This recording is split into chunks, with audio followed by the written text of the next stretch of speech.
I'm gonna take Miles real quick. Off the top is home to the gentleman's haircut. That is what this is called, the Bieber cut. Says so right on the logo. I was terrified to do my first one. But lately, the hair here has been, shall we say, a little less refined. Oh yeah. Unfortunately, this beautiful mullet is back.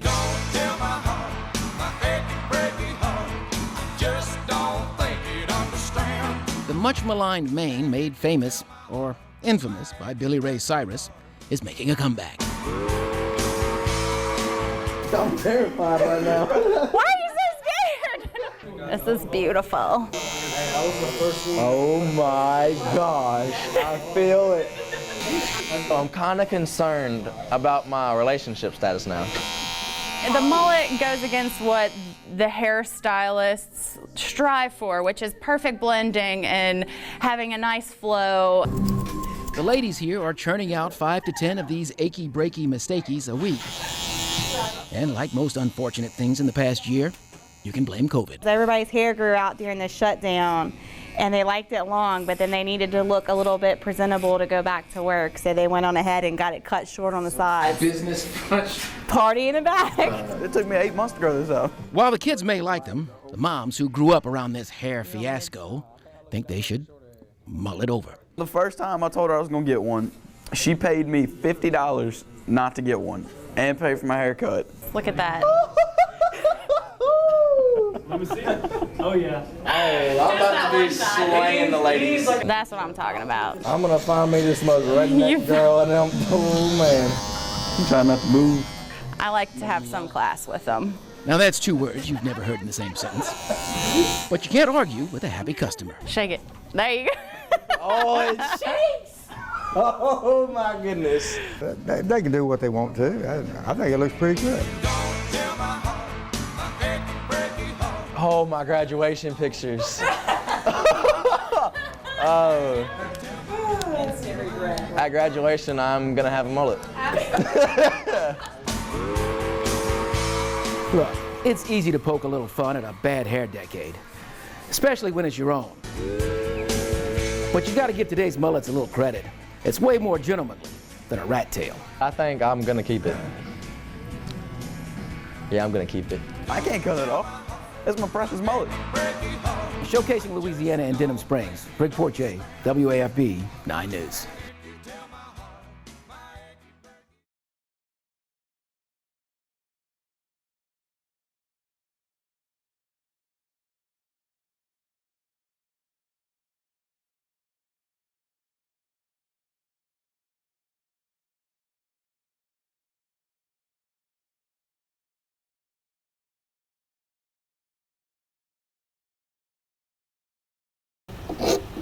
You have to scrape what I call a corrosion layer. Centuries of corrosion that's been built up that's on top of the grain. And once you remove that corrosion, she shows herself to you. Cypress is a very shy wood. From the sidewalk outside his antique shop in Denham Springs, Doug Ennis coaxes beauty from beneath decades of decay. I've been working on this one now about 4 days. He's looking for art in something as old as the swamp it came from. A lot of people take for granted that's old driftwood. No, sir. This wood comes from underneath the mud. It's been there for centuries, some of it for thousands of years. Doug and a few of his buddies harvest sinker cypress from the bottom of the swamp. Check it out. Monster. Trees reclaimed by the swamp centuries ago, preserved in a thick layer of mud, just waiting for someone to bring them back to life. The moment we pull it out of the swamp, full of slime, full of mud, full of dirt, I see right then and there exactly what I want to do with it. With a hatchet and a hose, Doug hacks away the grime until he finds what he's looking for. That little cluck, cluck, cluck sound, the sound when it's cutting through the wood, and the smell of the cypress. It's unique. All I got is right there. His shop is a testament to the majesty of the bald cypress.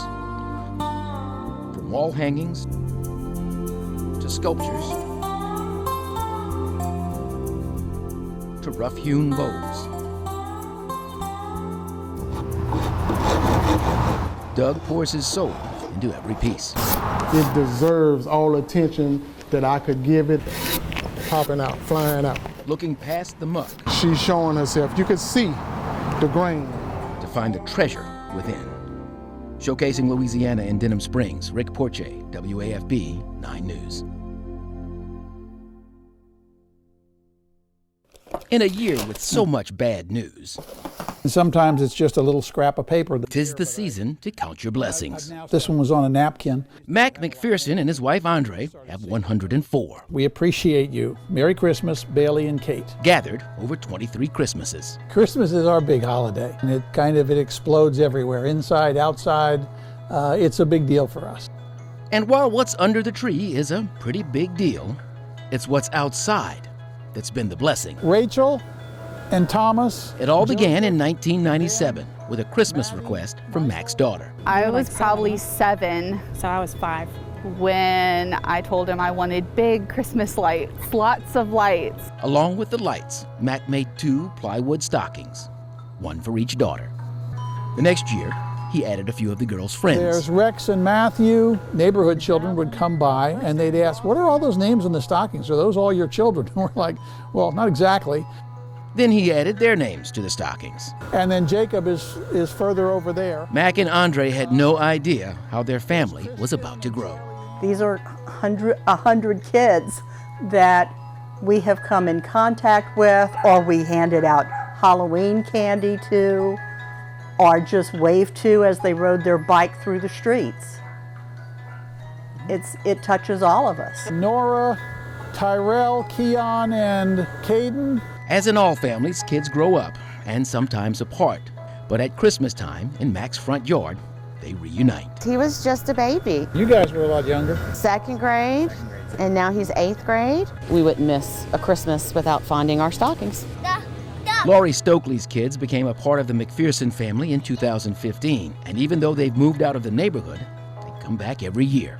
It's kind of a little scavenger hunt. It's never in the same spot. You have to kind of search across, what is it, like about 100 stockings? Nara is over there, Axton. In a year when many of us will not be gathering with family, the McPhersons have found a way to bring everyone home for the holidays. You know, it's such a little thing for us that, apparently it has, a big meaning to some other people. It's about sharing joy and love and just bringing people together. It's important to see right now, especially just people having big hearts, and they've got the biggest. Braden and Alexander. And that is a blessing to us all. Showcasing Louisiana in Sherwood Forest, Rick Porche, WAFB 9 News. On the nice list.